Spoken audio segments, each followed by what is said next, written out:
Welcome to episode 28 of Creative Dynamos. Tonight I have with me author Omari Richards. Omari, you and I connected on Threads, I believe. Yes. And I've said it before. I'll say it again. I have had nothing but like 98% good interactions on Threads so far. I don't know what your experience has been. A little, yeah, like you, like 98%. Like everyone on Thread so far is just, everyone's just looking for a community, but it's always that 2% that seems to leave more of an impact on you. Right. But yeah, so far so far Threads have been a pretty good place to just connect with other authors and some readers. Absolutely. So before we get started in the main questions I've got for you, tell me a little bit about your writing background. How long have you been a writer, and what got you started down that path?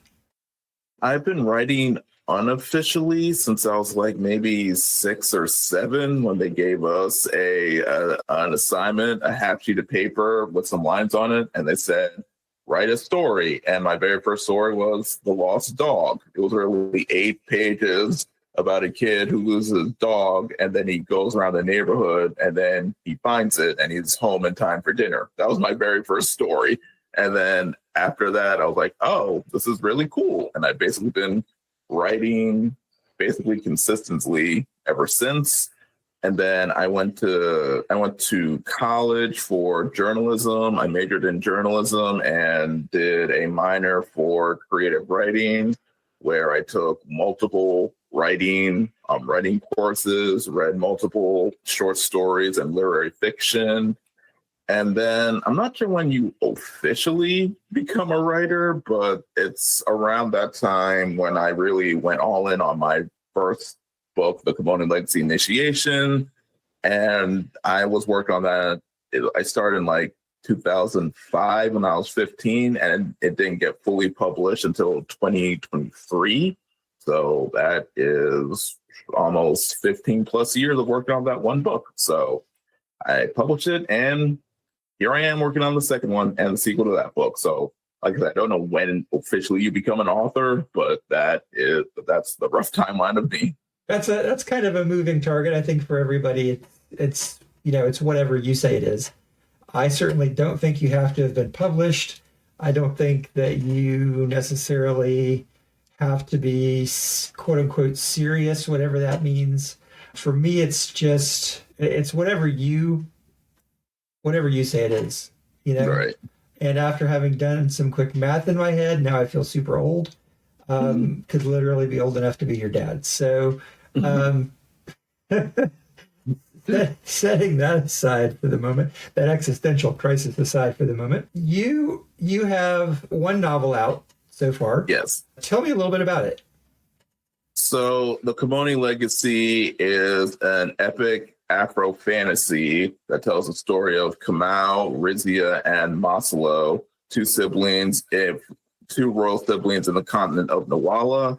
They are part of the royal clan, the Kimoni clan, who is in charge of protecting the savannah.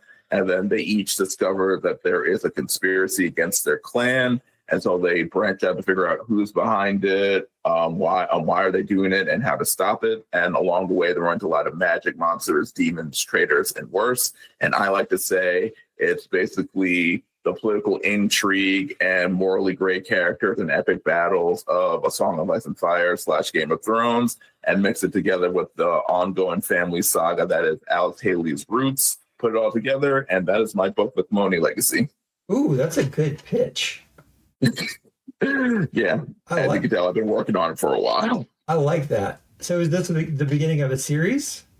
Yes, it's tentatively going to be a trilogy, but I'm sure, as you know, with fantasy novels, trilogies quickly become 4 books, 4 books become 5 books, 5 books become 8 books, etc. But for now, it is a hard and fast trilogy.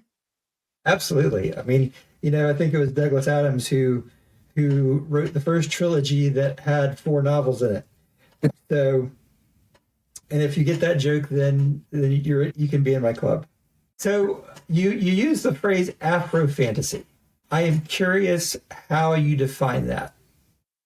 Oh, Afro-fantasy is pretty much when the setting is Afrocentric. So in a lot of mainstream fantasy, I would say it's more European centric. Mm-hmm. So that means the setting is informed by the Western European medieval period. So the naming conventions, the royalty, the feudalism, the armor, the weapons, everything is informed by medieval England, France, Germany, the Danes, if you're going for early medieval period.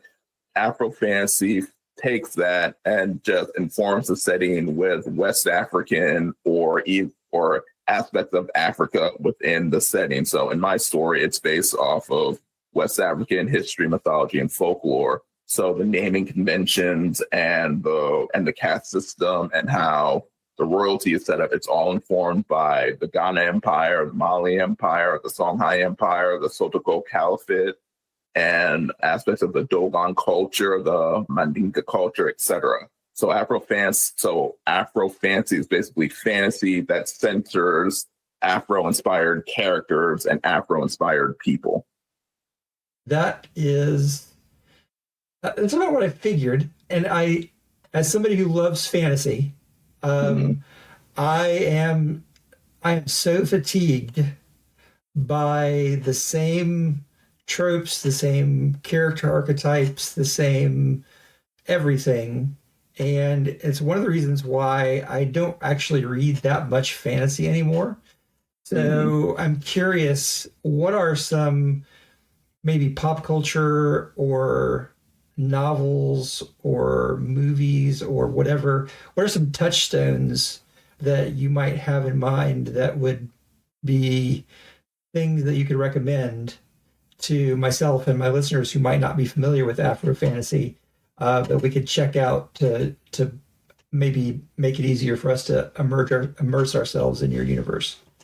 Children of Blood and Bone by Tomi Adeyemi is a pretty good gateway novel. If you like Avatar: The Last Airbender, that's basically what Children of Blood and Bone is, but with Yoruba mythology and history infused in it.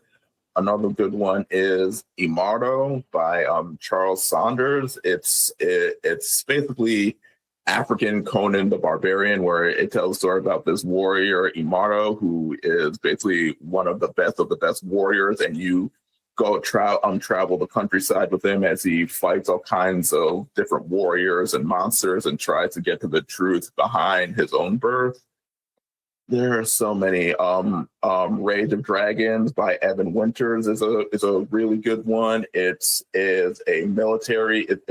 more focused on the military aspect of it. It tells the story of Tao, a lower class warrior who loses his father in a duel against a high caste warrior. So he is determined to get his revenge. So he goes to this academy to train up so that he can fight these nobles who ruined his life. And then along the way, he realizes there's more behind this caste system. There's more behind the royalty. There's more behind this endless war that they've been than he thought. And then he becomes like a central piece of it to stop it, basically. What else? There is the Broken Earth trilogy by N.K. Jemisin. That is more sci-fi fantasy-esque, where it is about this group of women who have the power to basically move tectonic plates, move the earth, create earthquakes, create lava, and everything like that. And it's about this mother's journey to find her daughter after her husband kidnapped her daughter and killed their son, because both have this power and that power terrifies people. And that's just off the top of my head. Those are all great books, and there's so many more I'm missing, but but if you let me list off all those books, we'd be here all night. Sure. Well, and it's funny. It's not really funny. It's actually kind of tragic. I get into these discussions online about reading diversely, and I'm a bisexual man who's on the autism spectrum, and it's good to read authors who have read books by authors who have a different gender, a different sexuality, a different set of mental tools. It's also good to read authors from different cultures, different racial backgrounds. And people will come up with stupid things like, oh, I don't research the authors before I read the books, or I don't care what color the author is or what gender the author is. I just want a good story. And it's such a horrible excuse. Like, they're all good stories. So, Right. I mean, you got to choose somehow. Exactly. And if you just read the default stuff that's out there, you're more likely to run across a book that's written by somebody who looks like me than somebody who Right. looks like you, or somebody who has my gender identity than has the gender identity of one of my kids who's transgender.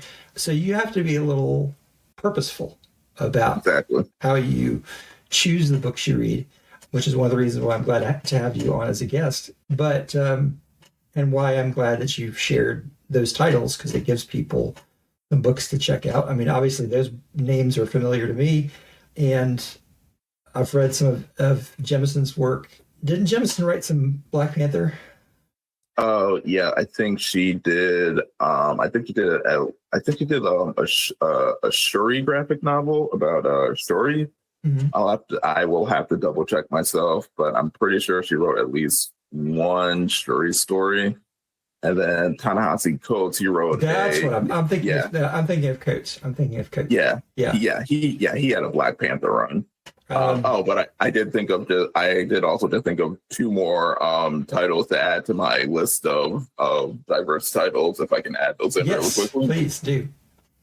So there's the Magic in the Melanin anthology that was edited and published by the Melanin Library. It's a collection of, I think, 12 different Black fantasy authors, all in different subgenres of fantasy. I have a short story in it, and it's a bunch of other really talented Black authors who are in that anthology. So that is a good gateway into Afro-fantasy. And I have included the cover for that in my YouTube thumbnail. People who check out the thumbnail will be able to see the cover for that. And then there is The Ward of Yanesu by Jordan Hampton, which is a combination of Afro fantasy and the archetypal story that you find within Star Wars, the hero's journey. An orphan finds out he is destined for greater things, and through his mentor, they go on this journey to stop this insurrectionist, basically. And then, of course, they find out there's more going on than what's on the surface. So that was a really good read. Okay, I will definitely check those out. That's awesome. I'm definitely going to be having a look at your novel and having a look at that short story collection. I am always looking for new books to read, and that's actually a little secret. Part of the reason why I started doing this podcast was to find new people to read, frankly, and also to help other people find new people to read. And I have a hero in one of my stories. It's actually, he's got 3 stories. Esho St. Clair. He is an African who has come over to the United States in the late 1800s, and he is a consulting detective. He has he practices a variety of magic. Some of it's from his own beliefs, from where he comes from. He's Yoruban, and he also studied some magic with the Native Americans that he met when he first came over. He also studied some European magic. So he kind of dabbles in a variety of schools of magic. And so he's kind of my Sherlock Holmes if he were played by the actor that played Cisco in Deep Space Nine, and if he had magic. So that sounds really cool. Yeah, he's a fun character. I love him. I love him to death. Love me some Esho St. Clair. But anyway, this podcast is not about me. It's about you. You said on a Threads post that you used to watch Dragon Ball Z and martial arts films with a notebook, so you would try and describe the fight scenes, which I think is brilliant. I absolutely study like martial arts films, westerns, action films. I may not do it with a notebook in my hand, but like the Gray Cells are constantly recording for action scenes. Do you use this approach with anything else? I'm curious. Mostly, yes, because for any scene you're writing, fight scenes, love scenes, argument scenes, discovery scenes, you should definitely read and watch how other people do it so you can absorb what works for you and disregard what doesn't work. Because at the time I was writing a lot of Dragon Ball Z fan fiction. So, of course, Dragon Ball Z is a very battle-heavy show. So in a lot of the scenes I was writing, I had to do a lot of fight scenes. And then at the time, I was like, geez, I was like 11 or 12 writing those fan fictions. And at the time, my fight scenes were basically, it was a frenzy of punches and kicks for like 2 or 3 sentences, and then the fight's over. And then I would just keep reading over, and I was like, this doesn't sound like a Dragon Ball Z fight scene at all. So that's when so at the time they kept doing like Dragon Ball Z reruns of previous episodes. So that's when I decided to, okay, I'm just going to sit down and just try to describe what I'm seeing so that I can incorporate that into the chapter I'm writing for the fan fiction. And then that just became my go-to habit. Like I'm watching a lot of romance shows with my wife so that I can understand my the romance scenes and the character dynamics in my Romantasy novels. So I'm there, she's watching, and then I'm taking notes on my phone about like how certain scenes are blocked, how the characters interact with each other, how they talk to each other, what they say, how they say it, etc. I basically started rereading and rewatching Game of Thrones so that I could remind myself, like, okay, this is how you introduce a castle. This is how you describe a castle. This is how you pace the description of the character. This is how you emphasize what is odd or unusual about the character, etc. Yeah, it's definitely something that I default to. And it just gives me a good excuse to reread books or rewatch movies I've seen 1,000 times. So I can just say, "Oh yeah, I'm studying something for a scene I'm writing." Yes, absolutely. Any excuse to procrastinate, but also have some actual like real reason to do it. Like I really like what you said about watching romance movies, and we'll talk about your romantasy and progress in a minute. My wife and I as well, we've been married 30 years, and we have a habit around Christmas time where we will watch the absolute sappiest, cringiest Christmas romance movies that we can find.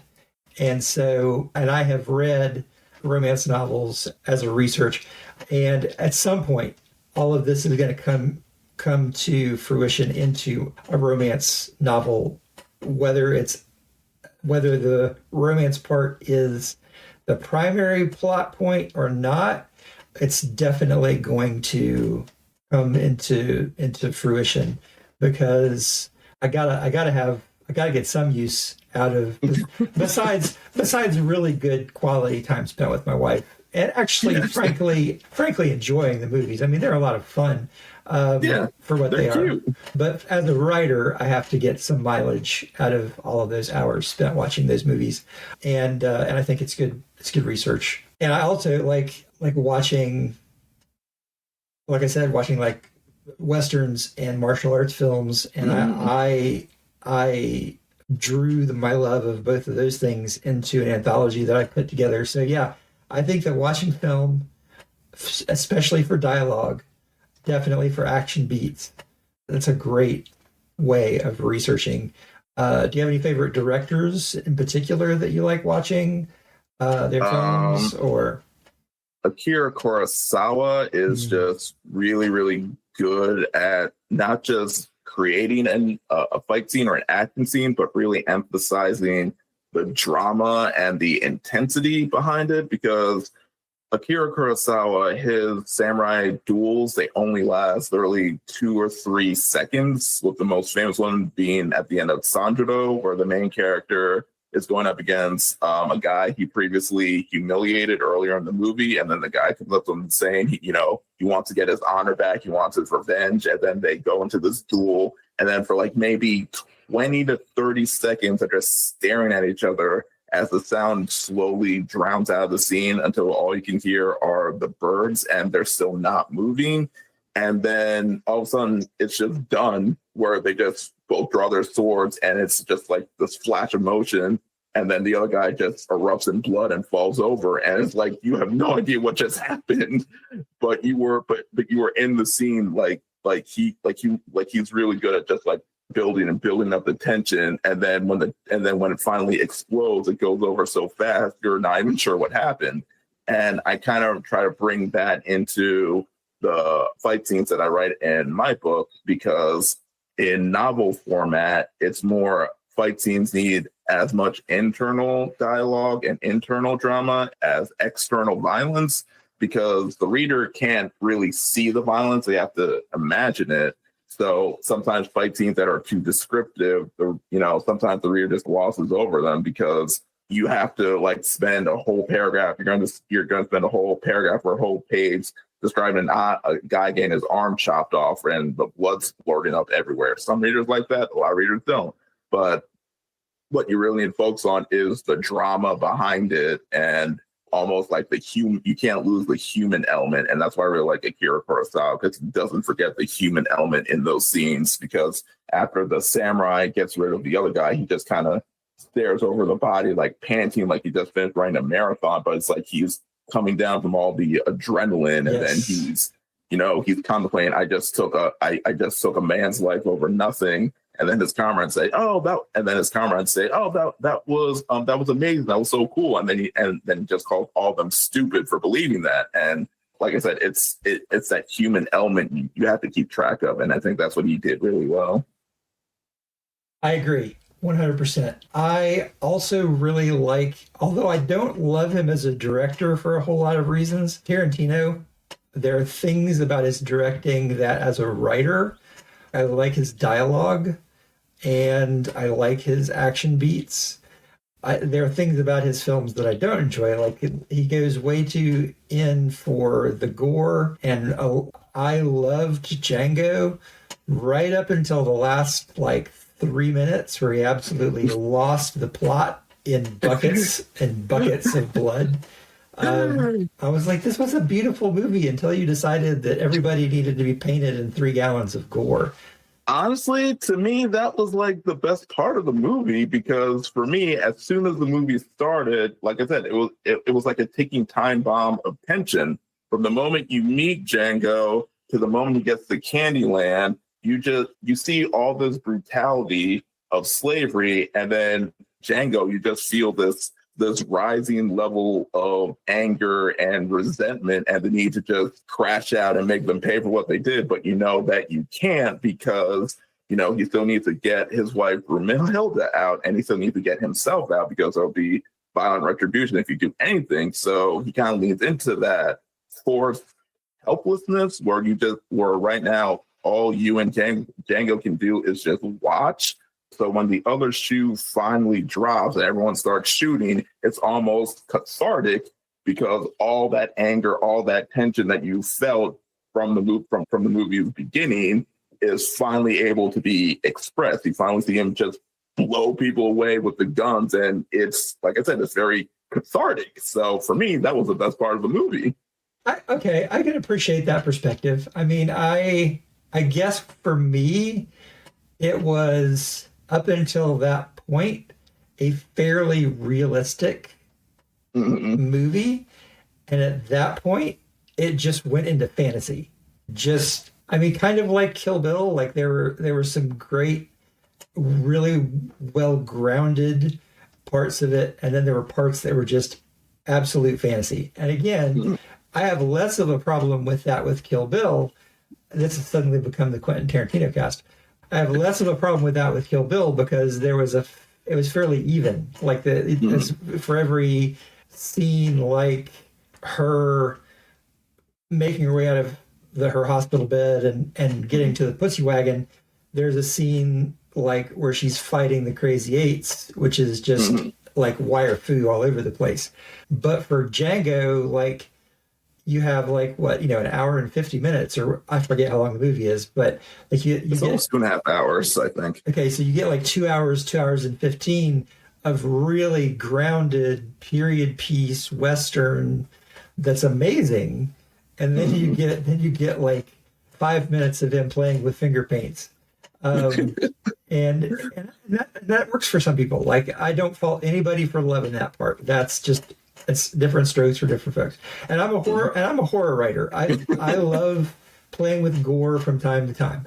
It just felt like a tonal shift that's always bugged me. But having said all of that, like, not to turn this into the Tarantino podcast, like, there are things about his work that I admire, and I take those things and I learn from them.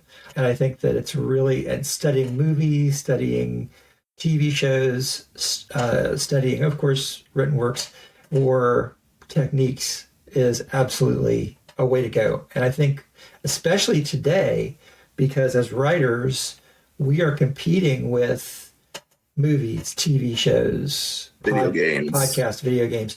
We've got to have that snappy writing, and we've got to have something that can compete with those. And best case scenario, we want to turn our writing, some of us, into video games and into Netflix shows or movies or whatever. And if we can already have the writing chops, who knows, maybe we can actually help write the adaptation. But, so yeah, I like where you're going. And I also want to say, like, back to your writing fan fiction, and this is a theme that's come up a time or two. I'm a big fan of people, like, if you're listening to this or watching this and you want to be a writer, don't let anybody shame you for writing fan fiction.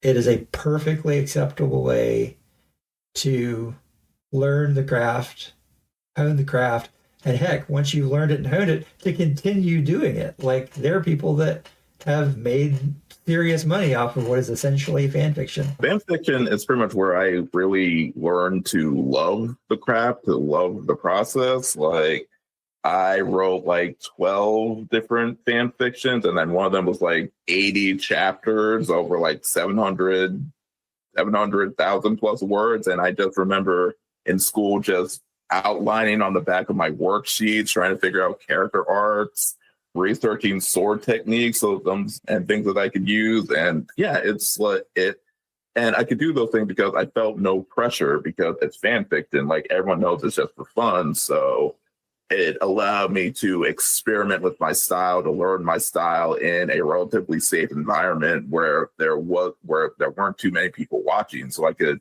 make mistakes. I could learn from my mistakes. I could just really progress. Thank God there was no internet when I was in high school, but I basically wrote my very first stories that I wrote when I was in high school were basically like G.I. Joe and Mac Bolan the Executioner fan fiction. I wouldn't have known to call it that at the time, but you like write what you love reading or watching or listening to, and ape those things until you get it, until you learn the craft. And then if you want to keep doing it. I mean, whatever floats your boat. This is a safe space, I guess is what I'm saying, for fan fiction writers. Back to before we get to the mermaid story, which I want to talk about, back to your novel for a second. I wanted to ask you, and I'm feeling like Columbo, one more thing. What are some examples? So, like, obviously I'm guessing there are like no elves and dwarves, and what kind of magical creatures, what kind of fantasy tropes might we expect to see in your fantasy universe that are different than what we're used to in European fiction and your European fantasy? I wouldn't say it's that much different. It's just more in how it's executed. There is magic, but rather than it being something you're born with, like you see in European fantasy, in this world, magic is more based off of your connection to ancestral spirits, your connection to nature. So theoretically, anyone can make contact with an ancestral spirit if they provide the right offerings, if they provide the right, if they provide the right offerings to the spirit will come to them and then either give advice or give guidance or even possess the person. And in this world, being a spirit coming into your body is seen as a blessing. It's a good thing. because the spirit feels comfortable with your body, that it's that you can create like this unity, and with that unity you can do a lot of great things. There is a stronger emphasis on family dynamics. The various clans, they all practice a form of polygamy, so one man can have as many wives as he can afford. And then there is this whole dynamic between the families. There are different levels of wives. There's the head wife, lesser wife, token wives, et cetera, et cetera. So it focuses more on like, how do all these children interact with each other? How do they see each other? Who's in line? Who is in line for what?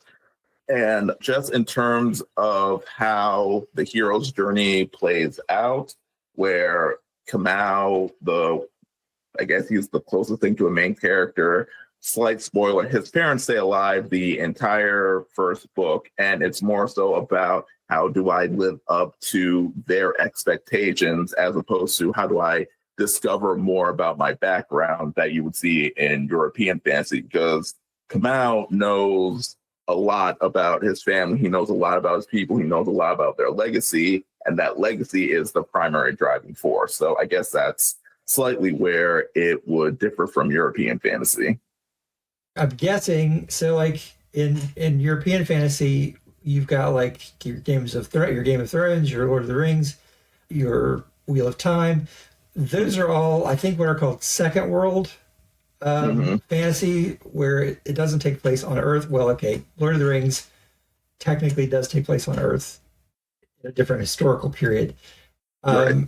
Is your fantasy, does it have more of a historical component to it? And did you have to do a lot of research into that part of it?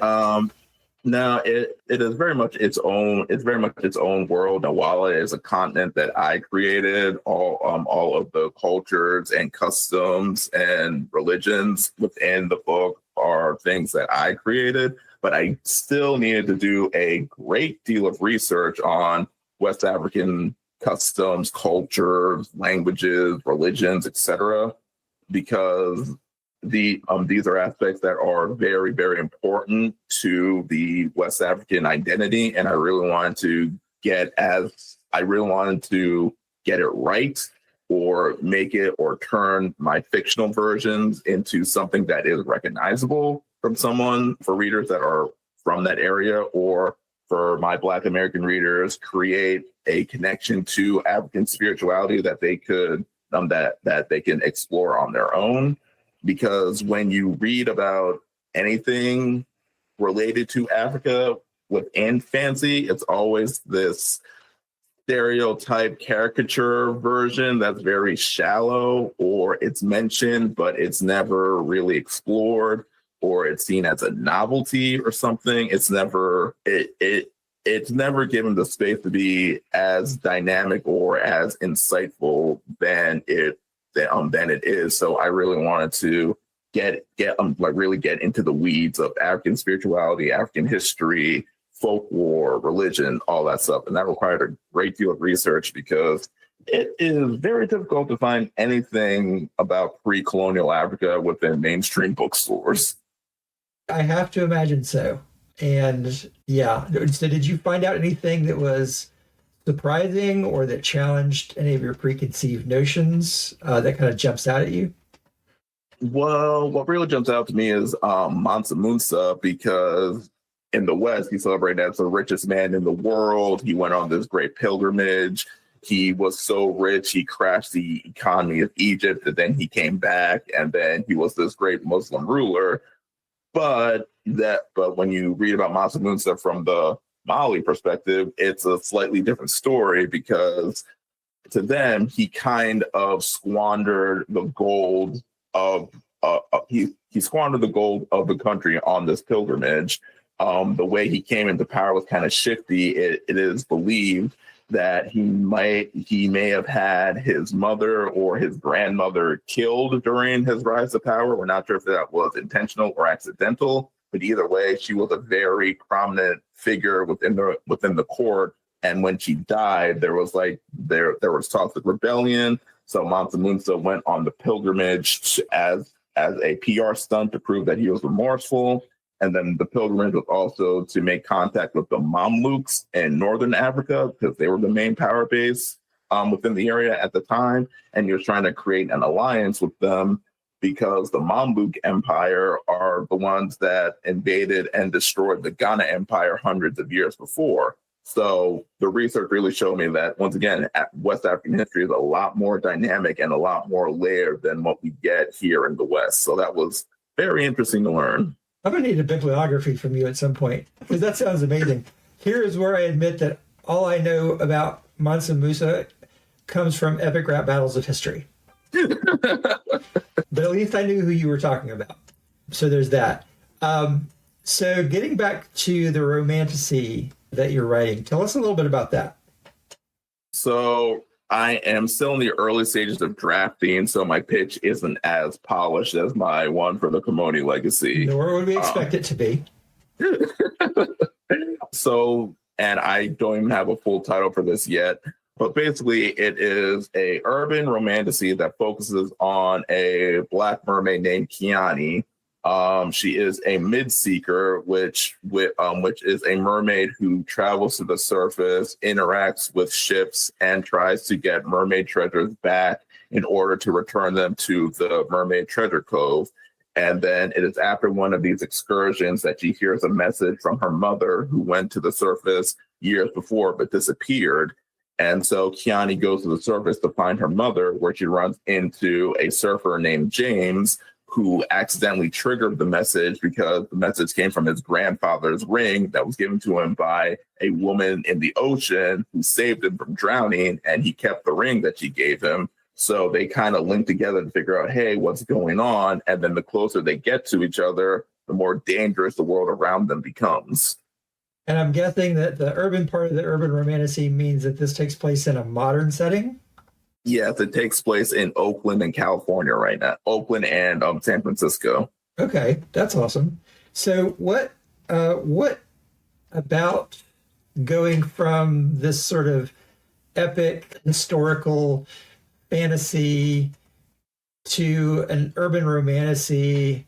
What has challenged you so far in switching genres like that in the writing process? Just about everything. Just starting with the urban setting.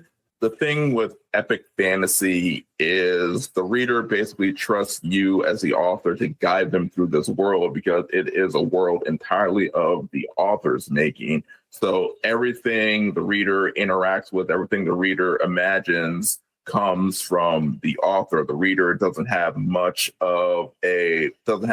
prior knowledge of this world before picking up the book. Like if you picked up The Lion, the Witch, and the Wardrobe, even if you've heard about in passing, you really don't know much about Narnia itself. You don't know why, Santa Claus is suddenly walking around. There's a talking lion.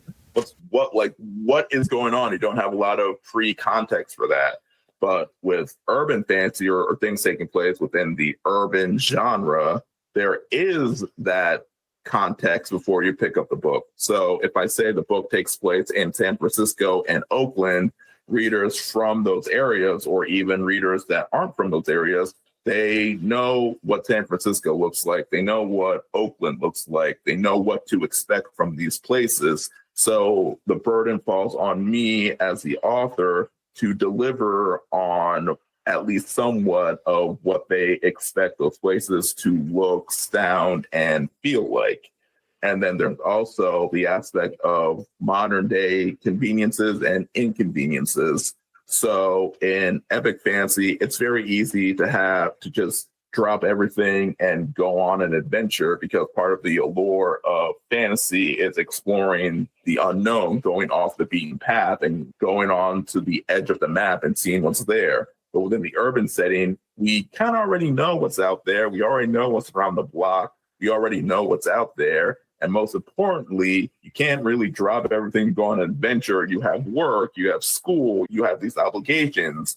You can't just pick up a sword and start going on a raid, because the police will be after you. And that's another thing you have to consider with urban fantasy. It's the matter of how deep does the masquerade go, because urban fantasy is about bringing the fantastical into the contemporary space But then it becomes, okay, if the fantastical existed in this time and on this space, on this earth, why wouldn't humans know about it? And if humans don't know about it, what lengths do they have to go through to make sure they stay hidden? Why do they want to stay hidden? And what happens when something, what happens when there's a crossover? Like, do the elves come out and like erase everybody's memories? Do the humans capture the elf to try to get immortality out of them? How does that affect what we already know about this world? So those are things that I really had to grapple with, especially on the male main character, James, because he just got out of school. So the story takes place during summer vacation to explain why he's not in school every other day because he's on vacation. But then there's also like modern day conveniences like phones, like in scenes where he has to get a message to somebody. The question always is, why doesn't he just pick up his phone and text somebody, or why doesn't he just borrow out somebody else's phone and get the message out that way? So a lot of the story beats that are so easy to get to in epic fantasy, you kind of have to do a lot of finagling to get to the same point in urban fantasy, or disregard that story beat altogether and try something new. And then with the romantasy aspect of it, that is a whole other thing, because romantasy in and of itself is the balance between romance and fantasy. But the problem is romance books are highly focused on the relationship between the two main characters. Yes. So everything around them doesn't matter as much, because the draw of the story is whether or not these two characters get together, what do they like about each other, what draws them to each other, what could potentially tear them apart, how do they come back together. Then with fantasy, the world around the characters is just as almost more important than the characters within it. With romance, you kind of have to find a balance between getting people to care about the two main characters who are going to be the couple of the story, but at the same time maintain focus on the larger world around them that is informing their choices. And sometimes it can get to the point where you're focusing too much on the couple, and it's like, why are we talking about your communication issues when there's a giant ass dragon that's about to burn down the city right now? But then on the flip side, it's like, we are spending all this time fighting the dragon, and it's been like 50 or 60 pages since something romantic happened. What's going on here? So balancing all those things is a real challenge. The title of it escapes me, but I've got a book that I'll shoot your way to read for research purposes. It's more of a horror romantic fantasy. Mm-hmm. It's got some comedy in it too. It's really well written, and I think the author does a great job of balancing all of those elements. It'd be really good for you to read for research purposes, and just because it's a really good book. All for that. But yeah, I get it's hard to balance. Like, well, I've never done a romantasy. My Esho St. Clair books, so there's that balance between the urban and the magical, the fantastical. This takes place in like the late 1800s, and the power of myth and folklore is kind of waning as it did in the real history, and the power of technology is on the uplift. And so there's this conflict between the fantasy races that exist in this undercity and the rest of humanity that exists in the rest of the world. And then you've got these characters like Nikola Tesla is a character in these stories, and he has found out through his interaction with the main character that magic exists, and so he's actually trying to fuse magic and technology. And Esho's like, I don't think that's a good idea. And Esho's friend, who's kind of also his romantic interest, who is a mystic, a medium, she's like, it's really not a good idea. And so, yeah, there's a lot of tension between the magical and the mundane. And yeah, you've got to balance that out. You've got to figure out why the regular world doesn't know about the existence of the magical world and all of that kind of stuff. It's a fun balance to strike. If you get it right, yeah, you'll do well. And then throwing the romance element into it, yeah, that's going to be. How long is this book going to be? Right now, I fully outlined everything. I am at 107,000 words right now, and I'm basically at the climax of the story. So right now, it's about, if I stick the outline, it's going to be 26 chapters plus an epilogue, so about 300 to 400 pages. And for reference, the Kimoni Legacy is about 740 pages, so it is going to be much shorter. But I thought it was going to be a one and done, but there was so much left over. I was like, okay, I guess I'll make a second book with this one too. Awesome. So I saw your list of challenges and accomplishments for the previous year. I wanted to encourage you. I was also curious to know, so you did a Kickstarter and it didn't go the way you wanted. You were trying to kickstart an audiobook, I believe. What was your takeaway from that? Because I know there are going to be people that are going to listen who are thinking about doing Kickstarters of their own for whatever their project might be. What was your takeaway? Kickstarter is a different kind of marketing. I mostly do social media marketing where you're basically selling your story, selling yourself. But with Kickstarter, for one thing, I saw on Kickstarter support groups on Facebook and everything, the general consensus was audiobook Kickstarters don't really do as well as physical copy Kickstarter books. I didn't quite understand why. I guess it's because they want the finished product delivered to them as opposed to downloaded on their phone. That to me would just seem to be arguing semantics because you're still getting something that you pledge support for, but that's just me. But it was also a challenge just trying to figure out like the different reward systems, different tier systems. I needed to come up with a compelling enough description of what I'm doing and what I would use the money for. And then I had to just keep talking about it, regurgitating everything on a social media to get people interested in it. And, and I also learned it tends to work better if you already have a captivated audience, because I started my Kickstarter mostly looking to hook people who were coming in blind, but the people who supported me were the people who already bought the book, were already familiar with me and my work and what I was trying to do. So I got more support from them than I did from people coming in blind. So that made me realize I need to work more to build up the audience I already have and then do a Kickstarter as opposed to doing a Kickstarter to build an audience, if that makes sense. Definitely. I think that the lesson that I would give people is if you're going to do a Kickstarter, and I've done some successful ones, I've done some unsuccessful ones for sure, is you've got to have your interested parties basically already in place.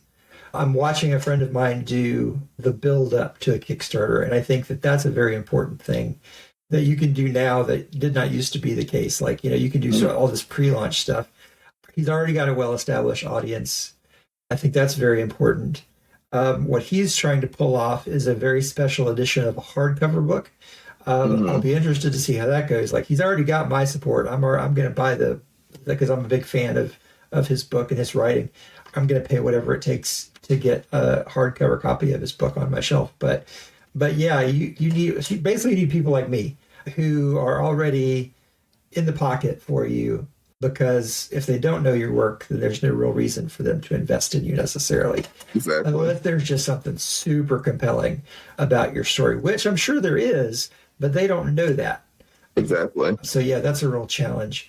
And I did create a official book trailer for the novel that was supposed to go with the Kickstarter, but now I just use it as a promotion material. So I got something out of the Kickstarter. And I did my most recent unsuccessful Kickstarter was I tried to get a comic book made of one of my short stories, and it just didn't fly. And I learned a lot, and I'll take another stab at it at some point with probably a different short story. But Yeah. I learned, and that's the thing, like this is another drum that I beat on this podcast quite a bit, is failure should not be a reason to quit. It should be a thing, it should be a thing that you learn from, and you keep failing and you keep learning until you succeed. I see people too much online in writers groups and Facebook groups and stuff who are like, oh, my book isn't selling the way I thought it would, and I'm going to quit. Or I'm getting too many 1-star reviews and I'm going to quit. Respectfully, like your first shot out of the gate is probably not going to be your best, and you're going to fail your first time out, or you're not going to, or even if you don't fail utterly, it's not going to be as big a success as you might have down the line. So you've got to be prepared to grow. And I know that's a hard thing for some people to grasp, but this is a long game that you're starting. And as long as you keep that in front of you, as long as you remember, you're going to be writing, Omari, for 40 years. If you keep, like, let's hope. Stephen King has been writing since the mid 70s, let's say. Right. He's been writing for 50 years. And I don't think anyone can name Stephen King's very first book. They can name the book that they liked, they really loved of his, but if you ask them, a Stephen King fan, what was his very first book that he came out with, I don't think a lot of people would be able to know, because the first book is never really the one you're known for. Carrie, I think. But I'm kind of a super fan. So that's, and it was a book that he threw in the trash, even if Carrie wasn't his first one, which I think it was, but it was definitely one of his first novels that he wrote. And he threw it in the trash, and his wife Tabitha took it, the story goes, pulled it out of the trash and was like, no, you need to try and get this published. So have a spouse or a significant other or a best friend that believes in you and will support you. That's another thing. So what do you count as your biggest success from our previous year? Probably twofold. When I went to the Baltimore Book Festival and Mahogany Books Black Books Matter Festival, because in both those festivals, I completely sold out of all the books that I brought, and that had never happened before. Nice. And then initially, I thought the Baltimore Book Festival wouldn't be. I personally didn't think I would sell as much there, because I was in a far corner away from the main traffic, and I got there kind of late because I couldn't figure out parking. So by the time my wife and I set up our booth, and by the time noon came about, I was like, okay, I've only sold like 3 books. Let me just pack it up, and so we don't waste the day. But then by like 12:10, 3 people stopped at my table, and they're like, I saw your book earlier, and I wanted to get my shopping done before I came back, and I just couldn't get the cover on my head, so I wanted to come back and buy it. And I was like, okay, cool. And then not long after they left, like 2 more people came to my table, and like, I saw your book coming in, and I couldn't get it out of my head, so I wanted to come and check it out. And then it just became like this steady stream of people that kept coming to my booth. And then by the time the festival was over, I had sold out. And then the same thing happened at Mahogany Books, where people would stop by and then come back, and then they would just keep buying the book. And and even people who were unsure about buying it, I managed to convince them with my pitch. And then by the time it was done, I had brought two boxes of books, and they were all empty by the time it was over. So that tells me you're not charging enough for your books.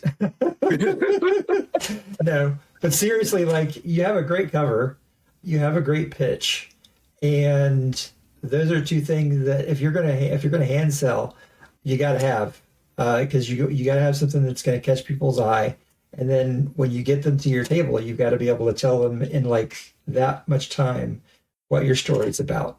You got to have comp titles. You don't gotta, but the quicker you It can helps. the quicker you can communicate what your story is, the better your like cultural or pop culture or comp title touchstones are, the better. Like 5-second pitch is a good thing to have because people don't have a lot of time. They're going to want to look at the next table and the next table. Mm-hmm. So I'm not surprised that you did well. But seriously, like, I don't know how much your book is, but if you sold out at 2 events, maybe think about raising the price a little bit. Like, you know, it may be a good price. It may be comparable to the other books in your genre. But yeah, so that's a good problem to have, definitely. So last question. Yep. I want to respect your time. The thing that I saw that really caught my interest, because I love it when authors work in multiple media, is you commissioned a musical piece for one of your characters. What motivated you to do that? Mostly because mermaids are affiliated with music, sound, and their voices.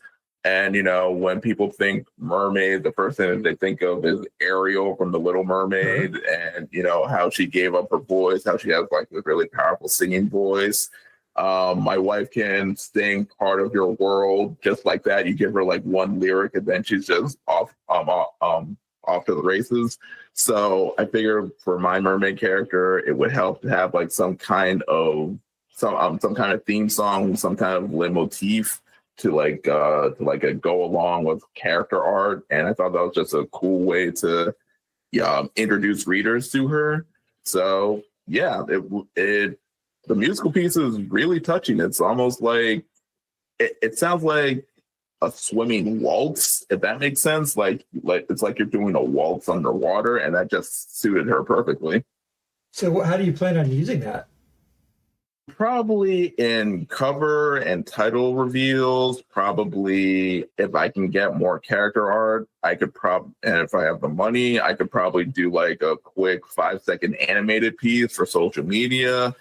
And sometimes I just listen to it to just inspire myself and get in the mindset for my writing sessions. But yeah, it is pretty versatile, and I'm really glad that I did it. The composer did a fantastic job.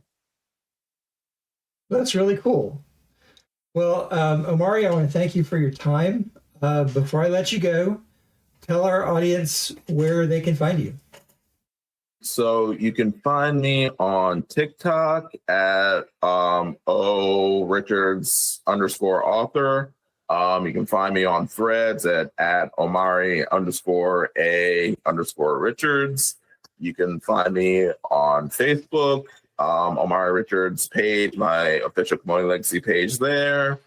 And you can get the books off in Mahogany Books, Busboys and Poets. You can buy directly from me at omari-richards.com. That's my author's website. And of course, you can buy it off of Amazon, but I would prefer if you didn't. Yes. Always buy direct from the authors whenever you can. Yes, always buy direct, especially nowadays. And hopefully I will be back with my Black Mermaid novel to talk about. Yes, when that comes out, you reach out to me and I will have you back on the show like that. I would be glad to be back. Thank you for coming on. Thank you.